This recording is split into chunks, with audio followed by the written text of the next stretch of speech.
Peas on Moss is brought to you by Kimberly Schaub, a culinary scientist turned business developer. Over the past 4 years, the audience has downloaded episodes over 40,000 times, and we have 1,500 impressions across the website and a host of social media platforms.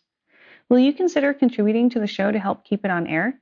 Donations through Patreon help to offset the cost of web hosting, editing, and producing the various Peas on Moss offerings, from podcast episodes to videos, and every little bit helps. From corporate advertisement to sponsored content and private contributions. Reach out to me on peasonmoss.com for details.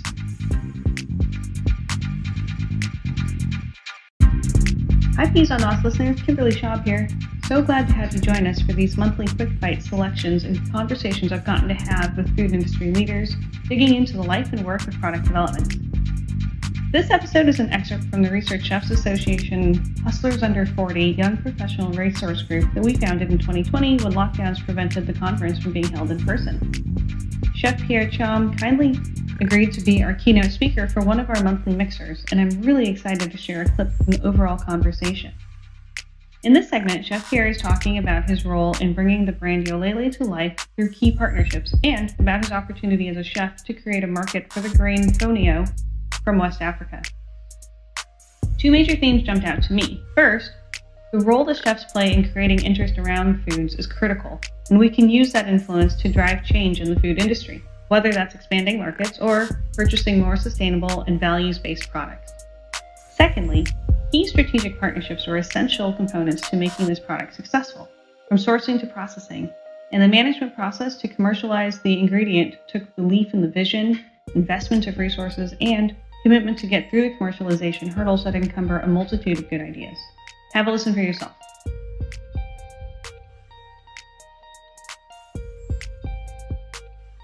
The overfishing, obviously the pollution, all those aspects, are talked about in the second book, and it talks about climate change and the impact it's having on those on those farmers, the small farmers, and their challenges. And that's how, during writing this book, that's how I thought about looking for a way to help those small farmers. And a way to help for me would be to find markets for their products.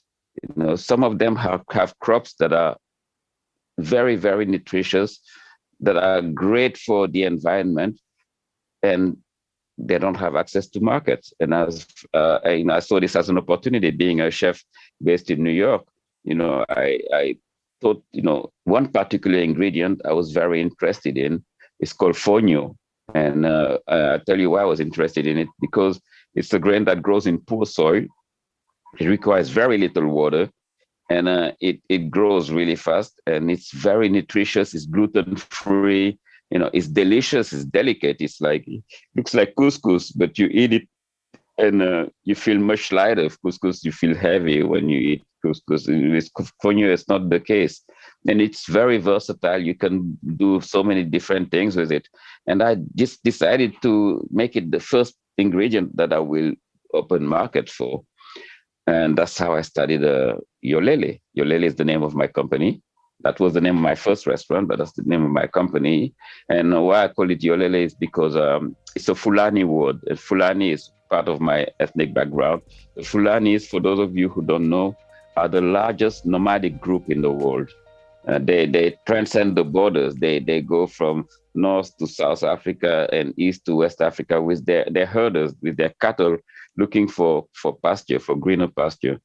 And I like that symbolic of nomadism, of transcending borders. That's why I thought, calling my company Yolele would be quite fitting, because the mission is to bring this food culture to different parts of the world, is to transcend borders, to not only bring the food culture to this part of the world, but to also bring back to my part of the world where I'm from, bring opportunities, economic opportunities, job opportunities. By turning fonio into a world-class crop, this would change the economic situation of these regions, which are among the poorest ones in the world. So that was really my mission, is to open a market for fonio and buy the fonio at fair price from the farmers, from the small farmers, And in doing so, benefiting not only the environment because fonio grows in poor soil, but it restores the soil because it has deep roots, so that those deep roots tend to just bring back the topsoil. So it has a way of mitigating climate change. It has a way of slowing the advance of the desert because we are in an area just south of the Sahara Desert. That's where Senegal is located. It's an area called the Sahel. So the vision is to really motivate farmers to grow more fonio, and in doing so, not only they restore their soil, they get an income from it, and they help us here in the other side of the world, in the US, for instance, because we also have a challenge of diversifying our diet. We have a challenge of revisiting our food system. So this was a contribution in with three different uh, positive aspects. The environment, the consumers, and the farmers who are growing it. So I started Yolele with my business partner, Philippe Tevero, who's also a veteran in the food industry and who has been working many years before on bringing quinoa to the market with when he was working with Dean and DeLuca early, and they are the one who brought quinoa at an early stage in the US. And we saw that as a possibilities. There's so many possibilities if we could bring grains and turn it into a success story like quinoa, but avoid to fall into the traps of quinoa, to make sure the growers of fonio, the original growers of fonio, keep benefiting from it. So that was the challenge that we were facing.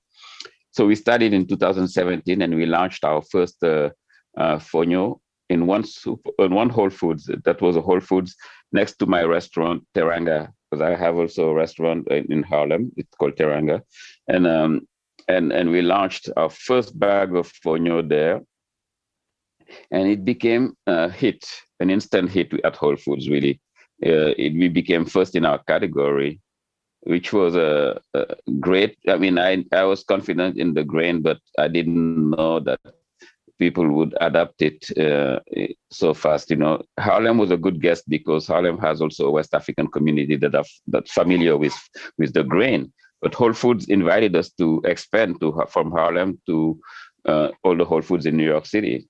And it still kept doing great with those Whole Foods in New York City. Of course, we were doing some tastings at the Whole Foods, and then people would just taste it and realize how delicious it was, and would go ahead and buy a fonio for themselves to cook. And the fact that fonio cooks in 5 minutes, it's really like a grain that cooks really fast. It's tiny, it cooks really fast. So that was also a benefit from fonio. So after New York City, we did the Northeastern region, and today we are in all the Whole Foods in America. And in addition to that, we are also distributed in close to 1,000 supermarkets and growing. Online, we are distributed online. We've added new flavors of fonio. We have 5 pilafs, all inspired by the cuisines of West Africa, dishes that I serve at the restaurant. So now people can buy it and in the supermarket and pop it in their oven or microwave. And within 5 minutes, they have those flavors from West Africa at home. Again, we keep on growing. In the midst of the pandemic, we recently launched fonio chips. We make chips out of fonio. I don't know if you can see, I just happen to have one bag in front of me. The light is a bit. So anyway, these chips are also inspired by flavors, different flavors. We have the sea salt, but we also have the Afro-Funk. We call it Afro-Funk. It's made out of fermented locust bean, a vegan one, and that's traditionally used in our cuisines in West Africa. So this is a bean coming out from the seed of a tree. So that seed is fermented, and then we dehydrate it, turn it into powder, and then it's used to coat these chips, the Afro-Funk chips. We have the greens chips using moringa in it, and also superfoods from West Africa as well. I mean, you have moringa in India and in Latin America as well, but that's the grain, the leaf of a tree that's very, very nutritious, rich in protein, and also resilient, that grows in poor soil. So this is the whole approach, introducing this food culture and introducing ingredients that are great for the environment. So we are still growing. We are about to launch our fonio flour. We just launched our fonio flour, and the goal is to to keep going in this direction. The restaurant industry has been hit hard during the pandemic, so this way of going directly to people through the markets, through supermarkets, through our website yolele.com is just a natural progression. And so we're going this way, even though Teranga is also kicking alive. We focusing on food deliveries and some pickups. We opened a second restaurant also in the middle of the pandemic. I've opened a second restaurant, and the Teranga, this second one is located at the DeKalb Market in Brooklyn, for those of you who are familiar. Anyway, I've said a lot of things. I went all over the place. There's much more I could say. I just tried to stay concise. Of course, I didn't do a great job at it, but if you have any questions, I'm happy to respond, or I may have questions for you. Looking back on your life today and all that you've been able to accomplish, all the lives you've been able to touch and things you've been able to do, what was like one piece of advice that you would give yourself when you decided at that 7th day in New York, you're like, you know what? I don't really want to go there. I'm going to stay here. Like, what's that one piece of advice that you would give yourself, your young self? Oh, well, if I would to be talking to that young chef today, I would just tell him to be fearless, and to be confident in listening to that voice that told me to follow my dream by bringing this food culture. That was something I hesitated a lot. There was lots of fear that made me slow down oftentimes or just not making the move. And that's what I would tell that kid. I would tell him, there's no need to fear. This is just an illusion. It's gonna turn out great. Yeah, I guess that's what I would tell him. Thank you so much for downloading and following the Peas on Moss podcast. We're wrapping up the end of our 4th year, and it's been such a journey. When I started podcasting, there were very few food industry shows, and even fewer exploring the CPG world. Today, there are dozens of really high-quality ones, including The Insatiable Appetite by the Hartman Group, Point of Origin by Whetstone Media, Taste Radio by Bevnet Nosh, Sporkful, Radio Cherry Bomb, Nothing Wasted by Wasted 360, and the Ainsley Moyer's Food Founders podcast. Those are just the ones with episodes that I haven't listened to yet this week. I'm so grateful to the friends and family who stepped up into support for 2021 and who now have their own amazingly beautiful Peas on Moss t-shirts. I'm planning a fundraiser sale of those t-shirts soon. So let me know if you're interested.